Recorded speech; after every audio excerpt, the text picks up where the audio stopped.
think you will be able to see them. If it, yeah, you can you unmute yourself and tell it if you see the slides? Because I just, this is, this platform is not very comfortable. Do you see? Okay. Something. No, I cannot understand this. Okay, so I'm starting. But okay, just one moment. Yes, you can see. Good, good, good. Thank you so much. It's so towards spirituality. So that I wanted to show you a short, very short film, but if not, so we go. What I wanted to stress that the view to the world is very, very important and very, very practical because it shapes action. And if you understand correctly, you are doing the right thing. So if we talk about material reality, and it's very important if we call if we talk about spirituality, so it's very important to understand what is spirituality and what is materiality, what is material world. So I will tell a little bit about material reality and a spiritual reality, and then it will be a little bit more clear. So what is material reality? Material reality consists of three energies, and in Vedic culture, they are called gunas. So it's darkness, passion, and goodness. So darkness is called tamas. It's like very, very dark and yes, negativity, apathy, depression, and so on. Inactivity as well, sleep, you're always sleepy. And rajas is passion, so it means movement, activity, energy, excitement, passion. And sattva means goodness, and it's balance, harmony, positiveness, peace, and clarity. No one and nothing is either purely sattvic or purely rajasic or purely tamasic. One's nature and behavior is a complex interplay of all of these, with each guna or with each energy in varying degrees. So all this knowledge, all this information that I give to you is just from Vedic scriptures, and it's not my opinion or not my philosophy. So it was written 5,000 years ago, and so I just share them. So Vedic scriptures say about material reality very interesting things. And the five elements that we heard about, it's earth, water, fire, air, and ether, are products of this interaction, of the interactions of these three gunas, or three energies. Material means what disappears, what is temporary and doesn't exist in the sense of eternity.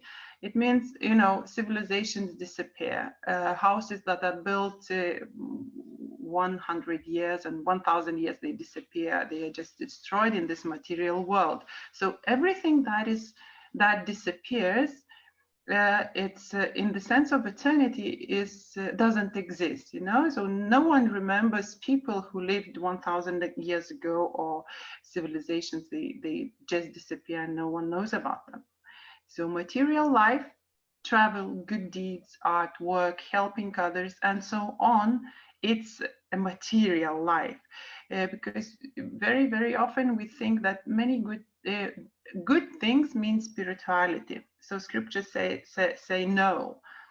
Good deeds and even understanding what you want to do in this life, you're happy or not, everything is material, and it is not an activity of the spiritual soul. This is the activity of the mind, intellect, and ego. And it is very material because these are bodies, as described in scriptures: mind, intellect, and ego. They are bodies, but they are subtle bodies. Like we have a physical body here, but mind, intellect, and ego, they are subtle bodies, and they also disappear. Good. Material reality has some features. And this is called the world of suffering. Birth, death, old age, and disease are inevitable material reality.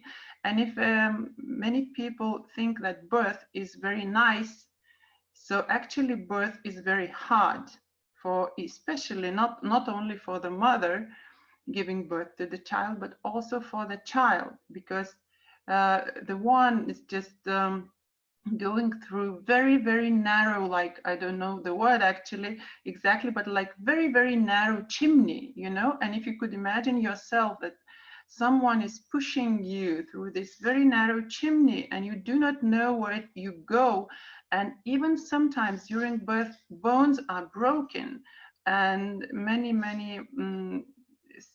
it causes many suffering, and sometimes birth is given, you know, 24 hours, so it's very painful. Death is also very painful, and if you could see people who are leaving their bodies, it's mostly all of them who are not conscious, doing it consciously, in clear consciousness, so it's very, very hard to leave the body.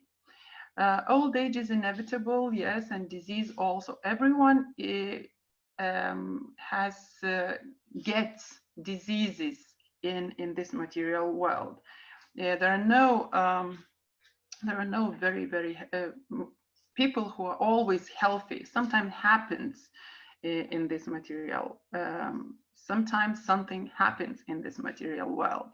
Suffering is caused by natural disasters like floods, volcanic eruptions, storms, and so on. Suffering is caused here in material reality by other living beings and by ancient mind. So, material reality, another point. In material reality, actually, we are not different from other living creatures or living entities. Let's say humans eat and animals eat also. Humans sleep and animals sleep also. Animals go in pairs, and people also make families. And animals defend their property, their territory, and people do the same. So something has to separate human beings from another living beings. And this is the only thing that is. So this is the possibility to think about who I am and what is the purpose of living. Animals could not do that because they live on the level of instincts, and the form of human life, human body, is a little bit higher in a consciousness level, because this form of life, human life, has the possibility to ask questions and understand that I am, and then ask who I am and what is the purpose of my being here. So only this thing separates people from nature and other living beings. And now we start at spiritual reality. Now spirituality means all beautiful and attractive things. And I really like the word that my friends just suggested, that we very often use the meanings of raped words and then understand them not correctly. Spiritual reality consists of spirit, and in Sanskrit language is the most ancient language on the planet. It's studied in universities, and it came from the East. Spirituality consists of spirit. That is called Sat Chit Ananda. Sat is what is and does not change. That is absolute truth. Chit is what perceives. That is consciousness. And Ananda is one who feels the fulfillment of his being, bliss, and lives in the meaning. Its life is in the meaning. It's meaningful life. Spiritual is what exists forever. It is the spirit that is the sign of what really exists, because material is not alive. So only the spirit is the sign of what really exists. So there are many, many forms of life in our nature and in our surroundings. Many religions speaks of the spiritual soul. So who is he, and what is he? What does he looks like? So Vedic scriptures tell about the size of soul, and it is written that if you take the ending of the here, one here,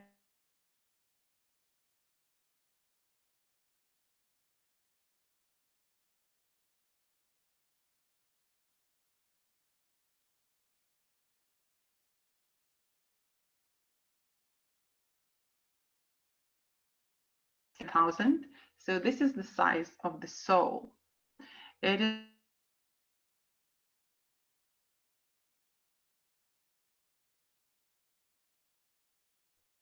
you cannot see it by eyes actually, and it is in the place of the heart.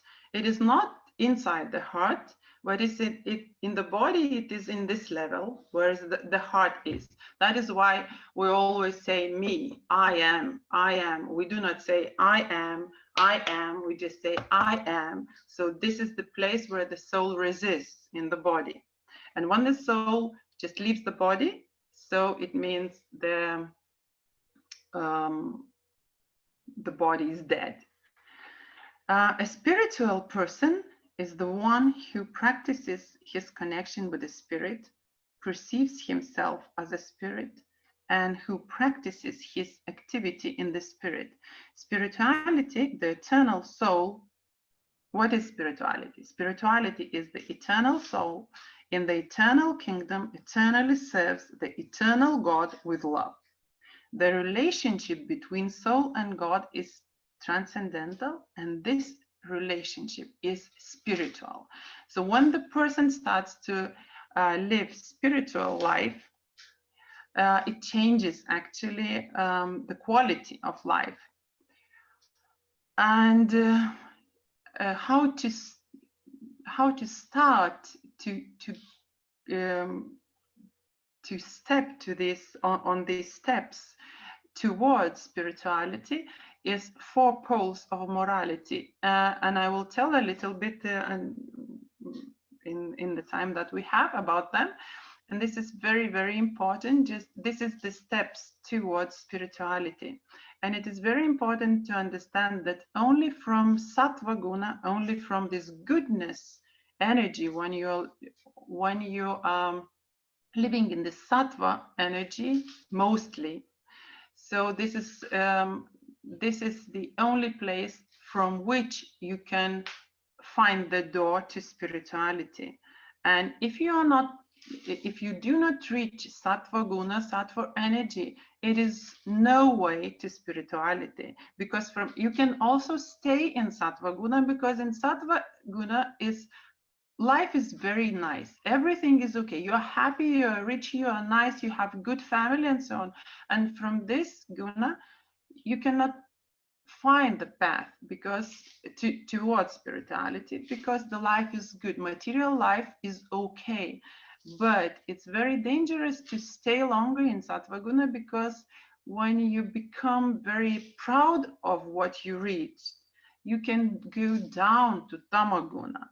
Because this, when people are very, very, I don't know the word actually, I forgot it, but when they become very proud, they just think that others are lower, so they go to tamaguna again, and the circle goes again. Yes, so these 4 poles of morality, they led to reach sattva guna, and to stay there for a little bit longer, to find the door to spirituality.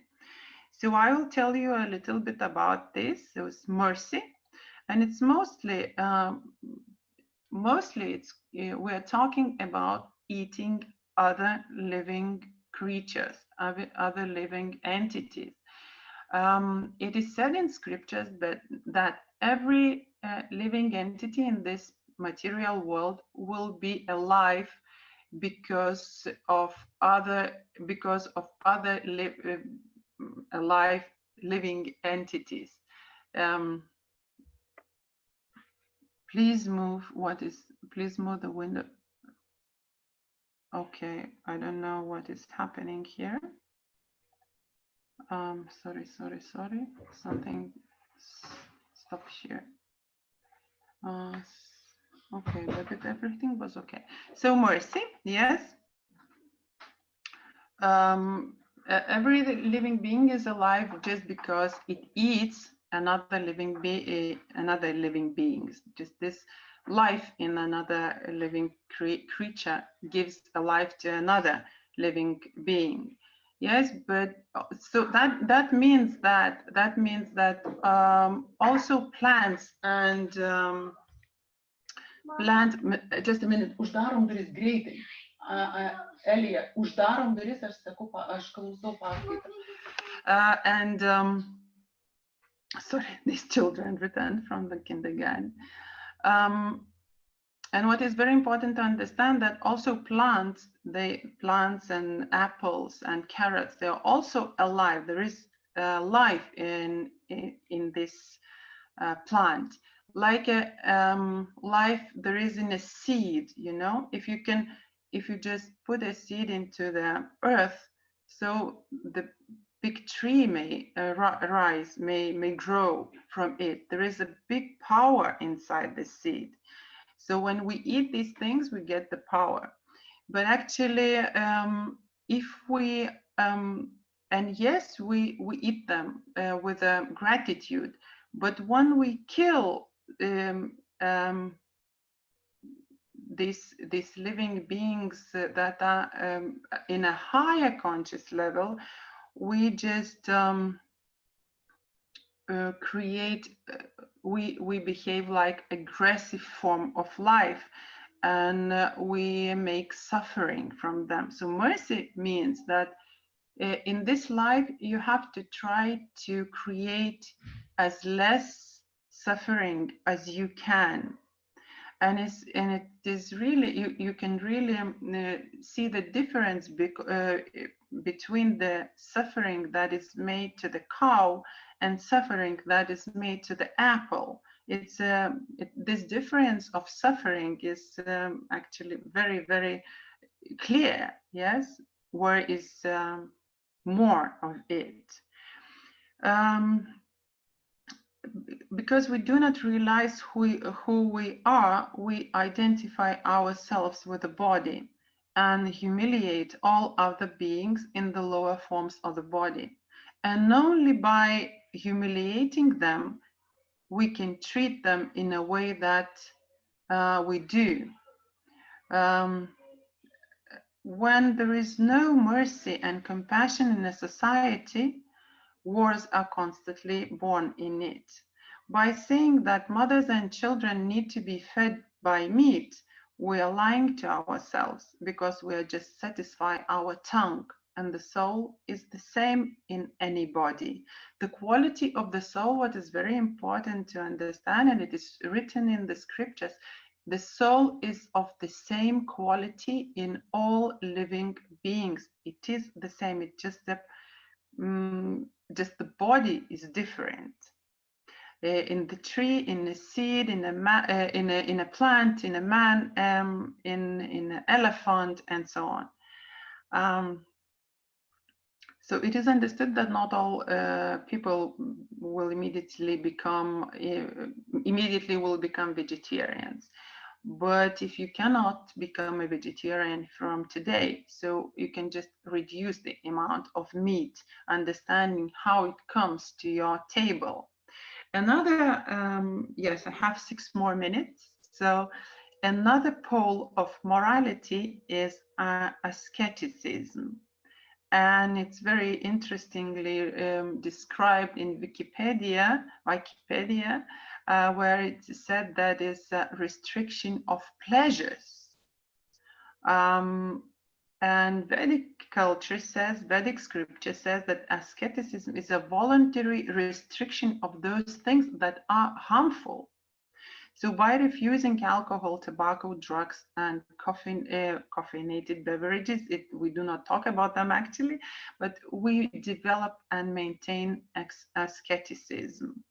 So all of these things are not necessary for, and they are not and they are not create pleasure. Just it is lying to ourselves that it does like this, you know. And coffee, black tea are the weakest intoxicants. We do not actually we do not feel how these things affect our bodies. We do not feel because we are in a rush all the time, where we live very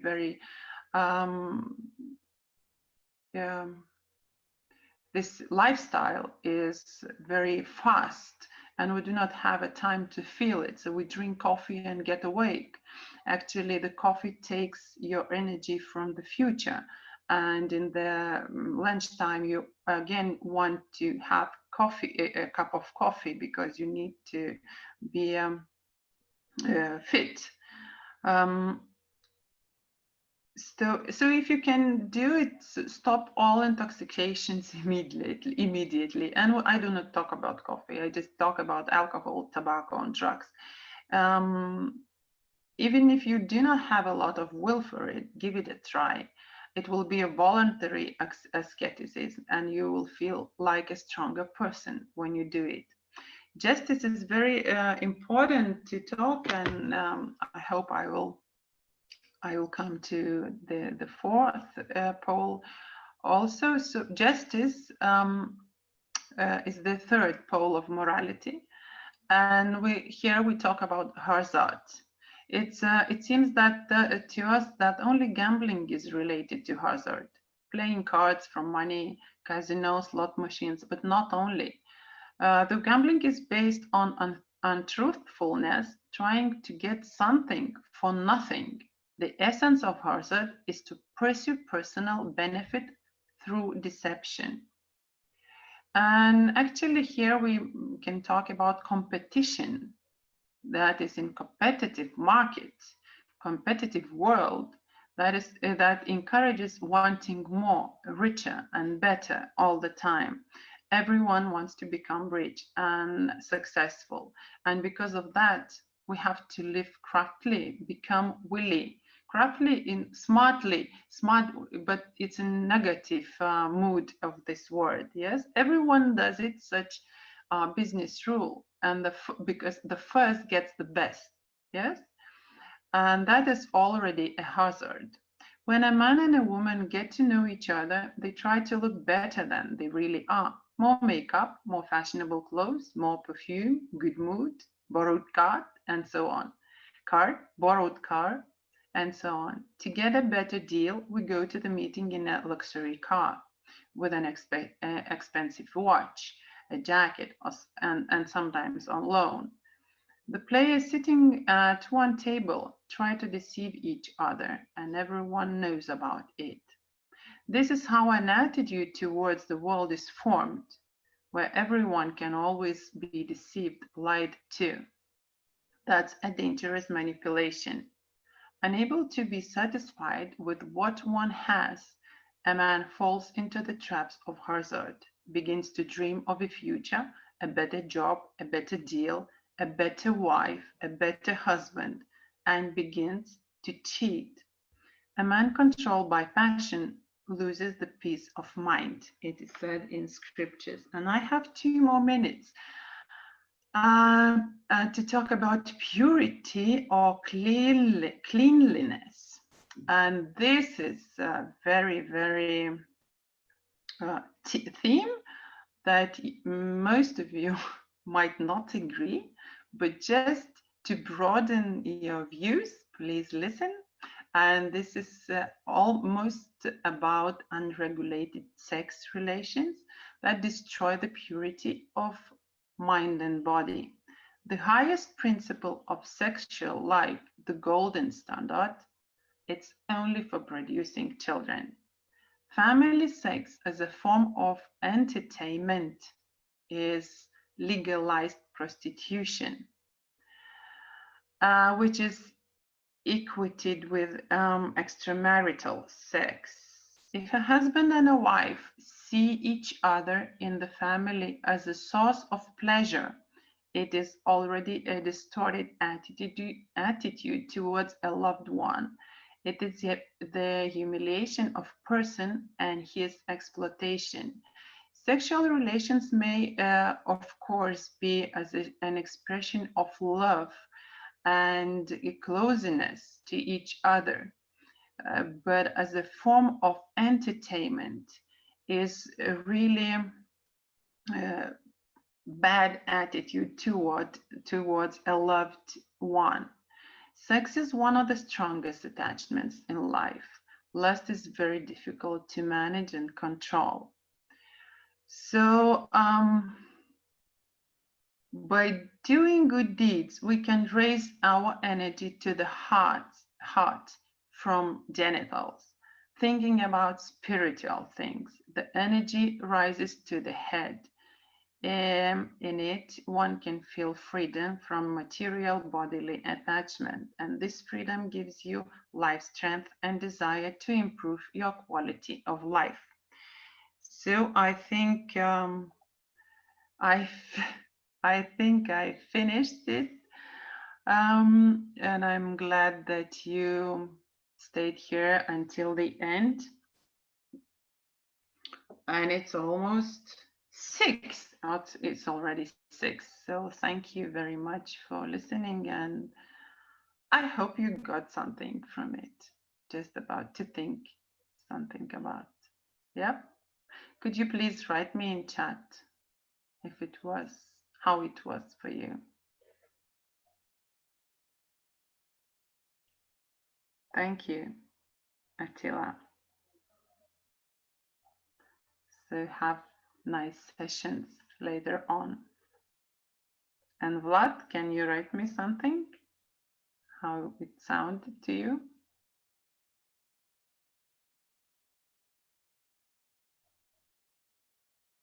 Okay, so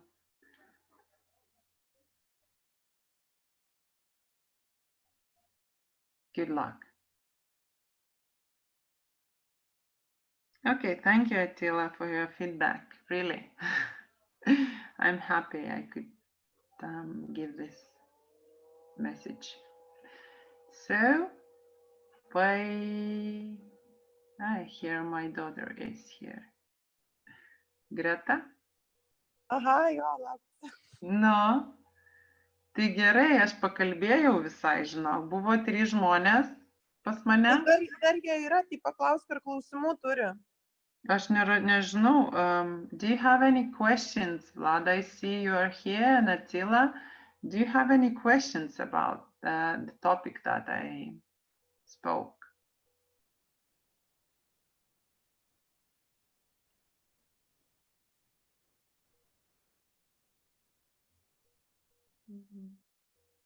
Ne.